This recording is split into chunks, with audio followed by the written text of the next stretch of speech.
I don't know, man. Those guys approached it kind of like classical composers, and classical composers would write multiple compositions.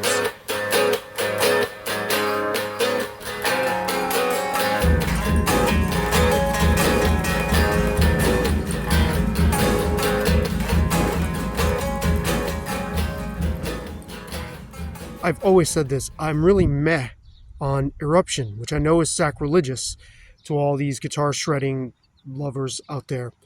Now, for context, Eddie Van Halen looms so large in my listening life. And even in my own guitar playing, I hadn't really noticed it for years and years and years. I mean, he's a massive influence on me overall. I love classic Van Halen, but that was never the tune that I gravitated to. The intro to Mean Streets and to me, that's my Eruption. That's the thing that he did, or the type of thing that he did, that I would go, oh wow, and like really perk me up and excite me. I'm not so much into the shredder thing. Like a guitar solo for its own sake just doesn't really do it for me. Like I love a really beautifully crafted guitar solo in a song that serves a song, but just as like pyrotechnics, it just does not, I just don't respond to it. However, his choice of chords, his little lead licks, like there's a song of theirs called Hang 'Em High, and there's two little licks he does during the verses of that song. I would sing them now, but I'm distracted because there's sound in the background. It's like one eye on the road. It's like dun dun dun dun, and then he does like this like a whammy kind of dive thing, and it's very fleeting. It's tasteful.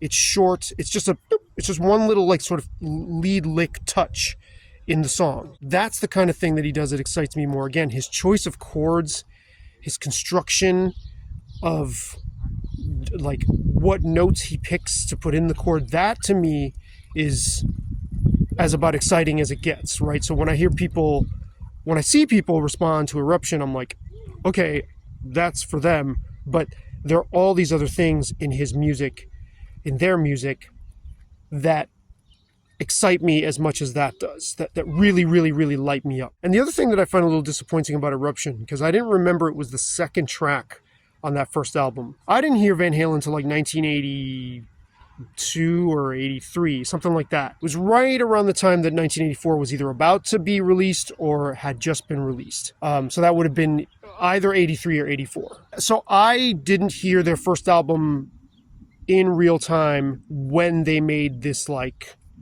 nuclear detonation impact on music, you know, revolution. I mean, I just saw a video of Steve Vai saying there's Hendrix and there's Eddie Van Halen, and there's lots and lots and lots of great guitar players, but there are two who just changed everything. And I don't know that I would agree with that assessment, although I would certainly put Eddie Van Halen in that same category as Hendrix as having done that. I don't feel they are the only ones, but I would certainly put them up there. So the world was already a post Van Halen world by the time I got on board with them. There were lots of these LA hard rock dudes doing that kind of thing, or their version of it. So it wasn't quite, I couldn't hear it just the same way I couldn't hear Jimi Hendrix in real time. It's like, oh my God, this is happening now. This is a now change in the landscape that I'm feeling occur right before my very eyes. It wasn't like that. But I was like, you know, in the sequence of a record, putting that as like track 2, I mean, I'm sure lots and lots and lots of other Van Halen fans will disagree with that. But I'm just like, come on. Like, I would have put that like track 8 or something, like deep on side 2 as like a palate cleanser. Or maybe between side 1 and side 2, you know? And last, I'll say this. It reminds me of Neil Peart's iconic drum solo.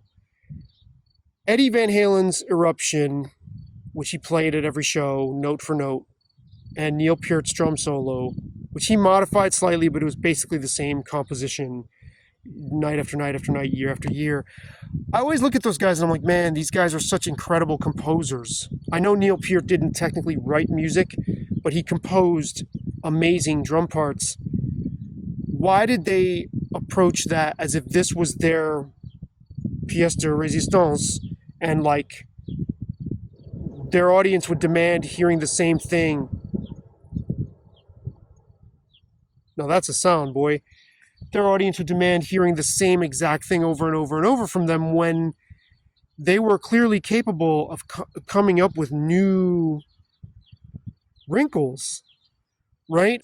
Case in point, I just discovered this Rush bootleg from December 16th, 1974, so it was very early in Neil Peart's tenure with the band. And he does a drum solo, and you can hear foreshadowings of what his solo would later become. So it's a much, much, much more primitive, crude version of some of those same ideas. But it felt so much more fresh to me than the standard one he had been doing, because you could hear him exploring.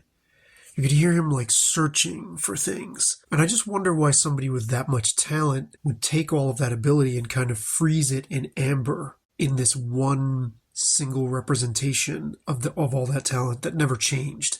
Like choosing this one showcase, this one vehicle for all of that. And both he and Eddie Van Halen did that, which is very curious to me because neither one of them had a shortage of ideas. I would have been much more thrilled to hear them explore more and reach and search, even if it fumbled from time to time. And especially Neil Peart, who was such an admirer of jazz. I don't get why. I mean, he could have done those same motifs, but applied them differently from night to night, or maybe even from year to year, right? I don't understand why it had to be so rigid. And I don't think it did him justice. And I would also say the same thing about Eruption, that didn't actually do Eddie Van Halen justice. Yeah, maybe the first time you hear it, you're like, whoa, okay, it's explosive, it's fiery, it's audacious, there's an incredible amount of technique. I mean, it is like what the title says. It's an eruption. It's like a volcanic new thing, like bursting forth from the ground in sort of like the landscape of music. But for him to do that over and over and over, I'm not saying he had to hit the nail on the head, like that it would have been fair to expect him to hit the nail on the head quite like that every time. But there's so many ideas in the songs that he could have even, like on later songs, that he could have built on, right? He was not a complacent musician. And I feel like both of those guys were like, well, I kind of reached the top of the mountain with that one showcase. I'm going to stop there. And it's like, well, there's a bunch of other mountains you could have climbed. I mean, you've got great hiking boots, right? You've got great endurance. You've got all the qualities that make a great hiker. Why did you stop? I mean, I kind of feel like in that regard, just in that specific regard, both of those guys underachieved. Not in their songs, right? I mean, they both have all these amazing songs. But in terms of like, oh, this is my one solo, I don't know. Like they could have, why didn't they feel like they could apply themselves and all their prodigious talents towards creating new versions or new, I was going to say instantiations. I don't even know if that's the right word, but new representations of that. Why wouldn't they have been like, oh, let me try another kind of Eruption-like thing, or Neil Peart. Let me try another solo. It's like, oh, I made my mark, and I'm going to keep referring back to that one thing that I did way early in both of their careers. I don't really get that. And I could see the diehard fans like being like, well, it's amazing enough. But I don't know, man. Those guys approached it kind of like classical composers, and classical composers would write multiple compositions, right? Like, why was that? Why did they stop there? And, when I would hear or either see those bands or like hear live footage or watch it on YouTube, and it's like, okay. We know this. There is some comfort in the familiar, but things get too familiar at a certain point. So what are your thoughts on Eruption, on Neil Peart's famous solo, on musicians having this sort of one iconic thing that they do and sticking to that over and over and delivering that over and over? And what is the value to an audience? I mean, I wouldn't mind if they referenced those things from time to time, and it would have made it more special if they had often referenced those things mixing them with other things, right? Like a different guitar solo or a different drum solo.